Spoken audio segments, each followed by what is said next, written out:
प्रश्नोत्तर के 37वें भाग को प्रारंभ करते हैं। एक साधक ने पूछा कि महर्षि, हम तो घर गृहस्थी में फंस गए हैं, क्या हमारे लिए मोक्ष की कोई संभावना है? तो महर्षि ने कहा, तुम ऐसा क्यों समझते हो कि तुम गृहस्थ हो? यदि तुम सन्यासी होकर बाहर जाओगे तो यह विचार बार बार तुम्हारी स्मृति में आता ही रहेगा कि तुम सन्यासी हो। देखो, चाहे गृहस्थ में रहो या गृहस्थ को छोड़कर वन में जाओ, तुम्हारा मन तुम्हारे साथ ही रहता है, तुम्हारे पीछे ही पड़ा रहता है।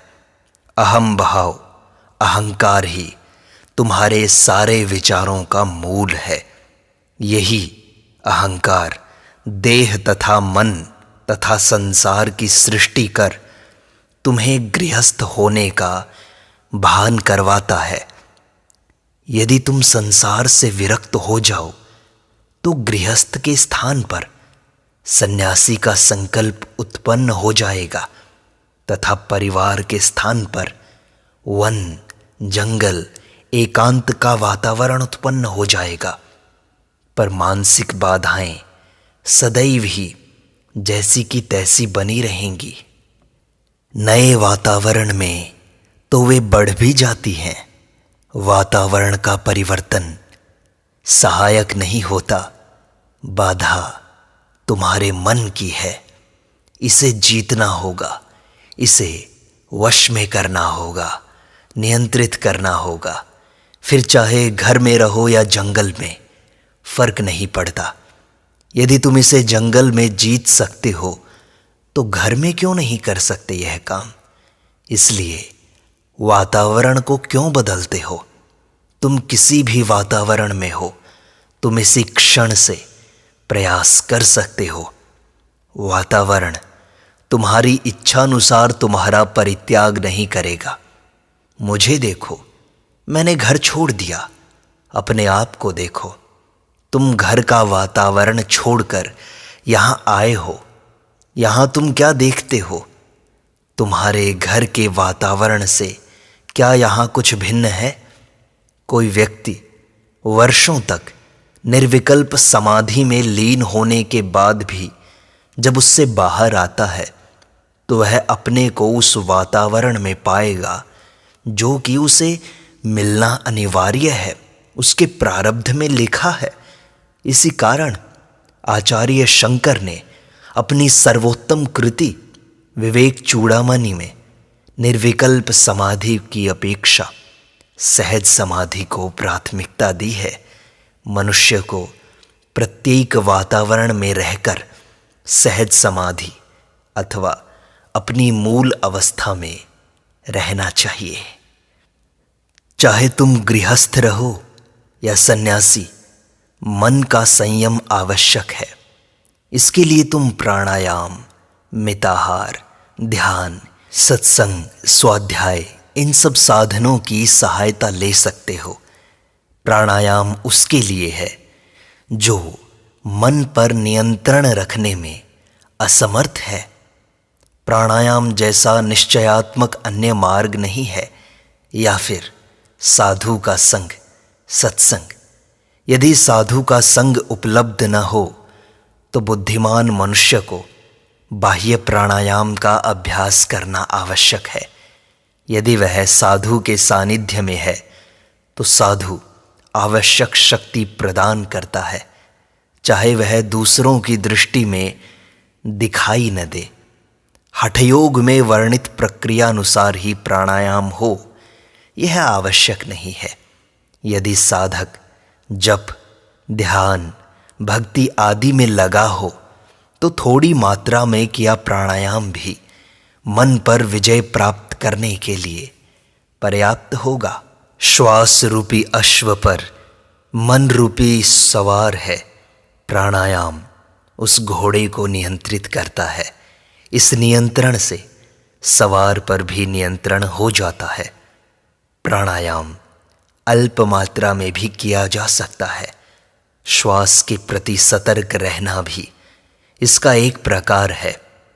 अन्य कार्यों से बेसुध हुआ मन श्वास के प्रति सजग रह सकता है। इससे श्वास का संयम होगा और इस प्रकार मन का संयम हो जाता है।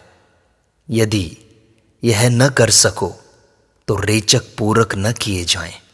जप ध्यान आदि में कुछ देर तक श्वास रोक रखा जाए, इसके भी उत्तम परिणाम मिलेंगे तुम्हें।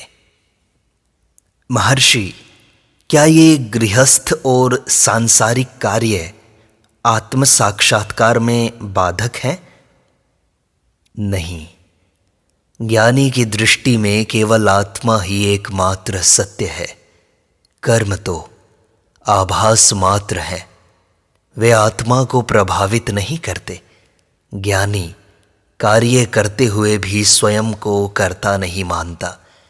उसके कार्य भी अपने आप होने जैसे होते हैं तथा वह पूर्णतया निर्लेप रहकर उन कार्यों का केवल साक्षी मात्र रहता है।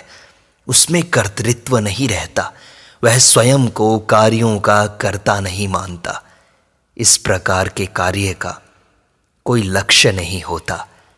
ज्ञान मार्ग का साधक कार्यरत रहता हुआ भी साधना कर सकता है।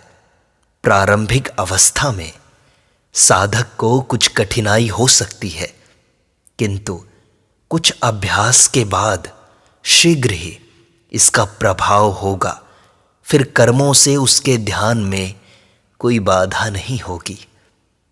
महर्षि, फिर वह अभ्यास क्या है जो हम गृहस्थ में रहकर भी कर सकते हैं? मैं की निरंतर खोज, जो अहम भाव का मूल स्रोत है। तुम्हारा अहंकार, तुम्हारे ये सारे दुख पीड़ाएं, सारे विचार जहां से उदय होते हैं, उस मैं की खोज। यह खोज करो कि मैं कौन हूं। शुद्ध मैं ही सत्य है, वही ईश्वर है, परब्रह्म है, सच्चिदानंद है। उसको भूलने से ही सारे कष्ट एवं क्लेशों का जन्म होता है। जब इसको दृढ़ कर लिया जाए तो व्यक्ति दुखों से छुटकारा पा जाता है। महर्षि, क्या आत्म साक्षात्कार के लिए ब्रह्मचर्य आवश्यक नहीं है? ब्रह्म में रहना ही तो ब्रह्मचर्य है। सामान्य धारणा में लोग जिसे ब्रह्मचर्य समझते हैं, उससे इसका कोई संबंध नहीं है।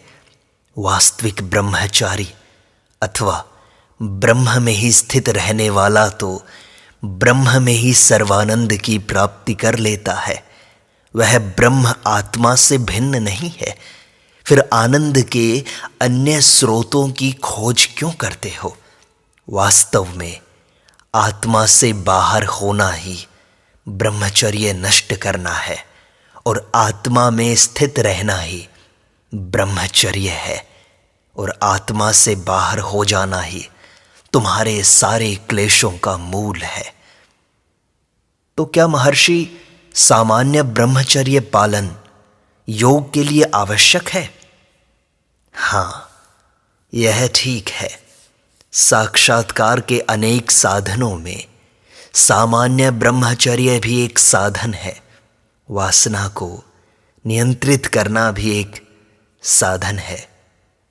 महर्षि, फिर क्या ब्रह्मचर्य गृहस्थ के लिए अत्यंत आवश्यक नहीं है? क्या विवाहित पुरुष आत्म साक्षात्कार कर सकता है? निश्चय पूर्वक। आत्म साक्षात्कार तो मन की योग्यता का विषय है। विवाहित हो या अविवाहित मनुष्य सदैव आत्म साक्षात्कार कर सकता है, क्योंकि आत्मा तो यही है, अभी है। यदि ऐसा नहीं होता तथा इसकी उपलब्धि कभी आगे होती एवं यह कोई नवीन वस्तु होती जिसे प्राप्त करना होता, तो ऐसा प्रयास वृथा होता, बेकार होता।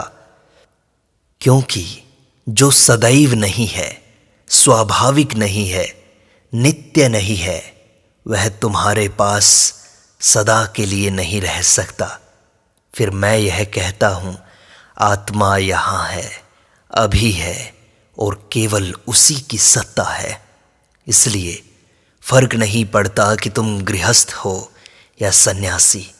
यदि तुम अपने मन पर नियंत्रण कर लेते हो तो तुम आत्म साक्षात्कार किसी भी अवस्था में कर सकते हो, क्योंकि मन ही तुम्हारे सारे दुखों का, क्लेशों का कारण है। जब मन को नियंत्रित कर लोगे, संयमित कर लोगे, तो आत्मा के मूल को खोज लोगे, मन को नष्ट कर दोगे, फिर तुम्हें आत्म साक्षात्कार हो जाएगा। महर्षि, व्यक्ति जो गृहस्थ में कर्म करता है, क्या वे कर्म उसके बाद के जन्मों पर प्रभाव नहीं डालते? पहले यह ध्यान करो, क्या तुम अभी जन्मे हो?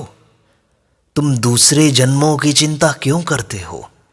यथार्थ में, वास्तव में न तो जन्म है न मृत्यु है। जो जन्मा हो उसे मृत्यु तथा शांति देने वाले साधनों पर विचार करने दो। तुम क्यों विचार करते हो? क्योंकि वास्तव में तुम्हारा जन्म नहीं हुआ है। यह तो शरीर है जो नष्ट होता है और जन्म लेता है। महर्षि, एक बात पूछूं?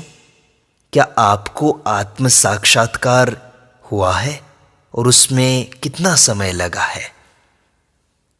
यह प्रश्न इसलिए पूछा गया है कि तुम्हें अभी देह, नाम, रूप इनकी प्रतीति हो रही है। यह प्रतीति अहंकार के स्थूल शरीर से तादात्म्य कर लेने से उत्पन्न हुई है। तुम अभी भी स्वयं को देह मानते हो, मन मानते हो। इससे उच्चतर सत्ता तुम अपने आप को नहीं मानते। यदि अहंकार स्वयं को सूक्ष्म मन में मिला लेता है, जैसे कि स्वप्नावस्था में तो प्रतीति भी सूक्ष्म हो जाती है, परंतु गहरी नींद में तुम्हें कोई भी प्रतीति नहीं होती, क्या उस समय भी अहंकार का अस्तित्व नहीं रहता? यदि नहीं रहता तो सुषुप्ति की स्मृति भी नहीं रहती। जो सोया था, वास्तव में वह कौन था? अपनी सुषुप्ति में तुम नहीं कह रहे थे कि तुम सो रहे थे। गहरी नींद में तुम्हें कुछ भी पता नहीं था। तुम ईश्वर, आत्मा, परमात्मा की बात नहीं करते हो गहरी नींद में। ये सारे दुख, सारी शंकाएं, सारी पीड़ाएं तो तुम्हें अब जागने पर हो रही हैं। इससे सिद्ध होता है कि अहंकार का भाव जागृत, स्वप्न तथा सुषुप्ति में जैसा का तैसा यथावत बना रहता है। इन अवस्थाओं की तह में जो सत्य है, आत्मा है, उसे जानो। वही सत्य इन सब अवस्थाओं की जड़ में है। उस अवस्था में केवल अस्तित्व अथवा सत्ता है। वहाँ तू, मैं या वह नहीं है। न वर्तमान है, न भूत है, न भविष्य है, न मैं हूँ न तुम हो।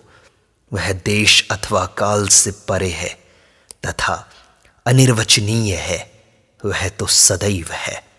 जिस प्रकार केले का वृक्ष फल देकर समाप्त होने से पहले मूल की शाखाएं बढ़ाता है एवं अन्यत्र रोपे जाने पर ये शाखाएं पुनः फलवती होकर यही कार्य पुनः करती हैं, इसी प्रकार प्रारंभिक युग के एवं अत्यंत प्राचीन समय के गुरु दक्षिणामूर्ति, जिन्होंने अपने ऋषि शिष्यों के संदेह मौन से निवारण किए थे, ऐसी शाखाएं छोड़ गए हैं जो निरंतर बढ़ रही हैं। गुरु उसी दक्षिणामूर्ति की शाखा है। यह प्रश्न ही नहीं उठता, जबकि आत्मा का साक्षात्कार हो चुका है। महर्षि, इस संसार में इतने दुख, पीड़ाएं, कष्ट क्यों हैं? ईश्वर की इच्छा से। तो महर्षि, ईश्वर की ऐसी ही इच्छा क्यों हुई? यह प्रश्न अतर्क्य है, तर्क करने योग्य नहीं है। ईश्वर की ऐसी इच्छा क्यों हुई? यह प्रश्न ईश्वर से ही पूछा जाना चाहिए। उस परिपूर्ण ज्ञानाधार असीम सर्वशक्तिमान पर किसी इच्छा अथवा किसी लक्ष्य की प्राप्ति का आरोप नहीं किया जा सकता। जिन क्रियाओं का उसकी सत्ता से संपादन होता है, उन क्रियाओं से ईश्वर सर्वथा अछूता है। इस संदर्भ में सूर्य तथा सांसारिक क्रियाओं का उदाहरण दिया जा सकता है। उस एकमात्र के अनेक होने से पहले उस पर उत्तरदायित्व अथवा प्रेरक का आरोप करना निरर्थक है, किंतु होने वाली घटनाओं को ही ईश्वर की इच्छा मानकर ईश्वर की स्वतंत्र इच्छा के प्रश्न को हल किया जा सकता है। यदि कष्टदायक तथा असंतोषजनक घटनाओं के होने से अथवा किए गए अथवा न किए गए कार्यों से मन उद्विग्न हो जाए, तो अपने उत्तरदायित्व तथा स्वतंत्र संकल्प का भाव त्याग कर स्वयं को पूर्ण भगवान, पूर्ण ईश्वर सर्वशक्तिमान के हाथों में यंत्र मात्र मानकर उसकी इच्छानुसार कार्य किया जाए एवं दुख भोगा जाए, तो यही बुद्धिमानी होगी। सारे भार को वह वहन करता है तथा हमें शांति प्रदान करता है।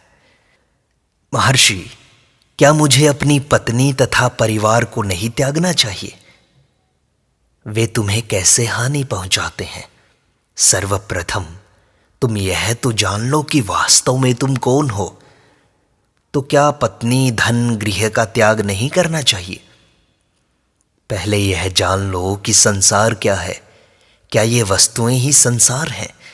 क्या ऐसे व्यक्ति नहीं हुए हैं जिन्होंने संसार के मध्य में रहकर भी साक्षात्कार प्राप्त किया? महर्षि, उसके लिए कौन सी व्यावहारिक साधनाएं करनी होती हैं? देखो, यह तो साधक की योग्यता तथा स्वभाव पर निर्भर करता है। महर्षि, मैं मूर्ति पूजा करता हूं, इसे करते रहो। इससे मन एकाग्र होने लगता है। पूर्ण एकाग्रता प्राप्त कर लो, सब कुछ ठीक हो जाएगा। लोग यह समझते हैं कि मोक्ष कहीं अन्यत्र है जिसे प्राप्त करना होगा। यह उनकी भूल है। मोक्ष केवल स्वयं में स्थित आत्मा को जान लेना है। चित्त एकाग्र कर लो और यह तुम्हें प्राप्त हो जाएगा। संसार अथवा जन्म मरण तो तुम्हारा मन ही है। महर्षि, मेरा चित्त बहुत चंचल है, मुझे क्या करना चाहिए?